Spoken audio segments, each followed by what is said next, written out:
Combien de soi-disant chrétiens tombent quotidiennement dans le péché, sans victoire sur la tentation, remplis de convoitises, parce que ceux qui les ont enseignés pensaient pouvoir faire l'œuvre de Dieu avec la sagesse humaine. Voilà le message de Dieu à de telles personnes. Vous êtes chrétiens seulement de nom, mais vous n'avez pas la vie. C'est le message du chandelier d'or. Sur l'autre côté du chandelier, Zacharie vit un olivier et il interrogea l'ange. Qui sont ces rameaux d'olivier? Ce sont les deux joints de Dieu, répondit l'ange. Et Zacharie demanda de nouveau, qui sont-ils?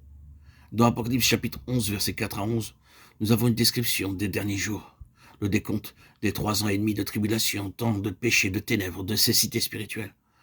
En ce temps-là, Dieu lèvera 2 témoins qui prophétiseront pendant 1260 jours.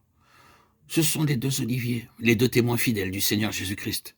L'Antichrist essaiera par la force de les arrêter de prophétiser, mais ils continueront à proclamer ce que Dieu leur dira.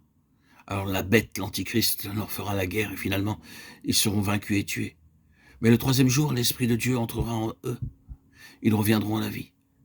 Ils commenceront à nouveau à prêcher et à prophétiser. Aucune puissance ne sera capable de les arrêter. Ainsi, ces 2 oliviers nous parlent du témoin fidèle, loyal et véritable. De nos jours, le monde ne veut pas de la vérité. Il veut bien tout, mais pas la vérité. Ceux qui enseignent cherchent à changer la parole de Dieu en mensonge parce que le monde n'aime pas la vérité. Les prédicateurs donnent de fausses prophéties, de faux messages, changent en étendant le sens de l'écriture en vue de satisfaire leurs propres besoins. C'est la condition de ces derniers jours. Les gens veulent uniquement des histoires, des berceuses, des histoires enfantines qui les fassent rire. Ils ne veulent pas de la Bible, mais des paroles d'hommes. C'est ce que la Bible prophétise.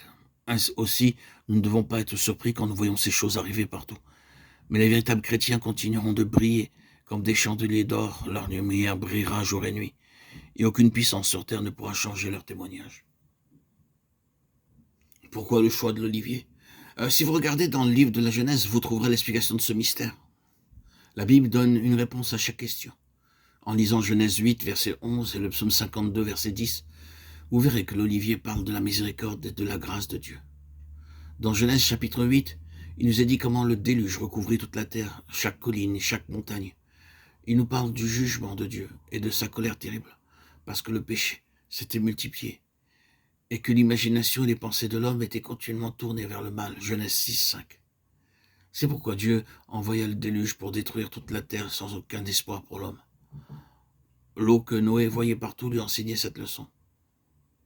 Mais un matin, une colombe lui apporta dans son bec une petite feuille d'olivier. Il se demandait sûrement quelle sera maintenant la condition terrestre alors que toute la terre est détruite, les maisons sont écroulées, que tous les hommes sont morts. Mais la colombe vint avec une petite feuille dans son bec, et cette minuscule feuille d'olivier apporta à Noé une joie nouvelle et un espoir nouveau. Il comprit la miséricorde de Dieu d'une nouvelle manière. Bien que Dieu ait jugé la terre, la nature même de Dieu, sa miséricorde et sa grâce ne pouvaient pas changer. Dieu peut nous punir et nous juger, cependant il nous aime. Il hait le péché, mais il aime le pécheur. Ainsi, la feuille d'olivier est le symbole de la miséricorde de Dieu.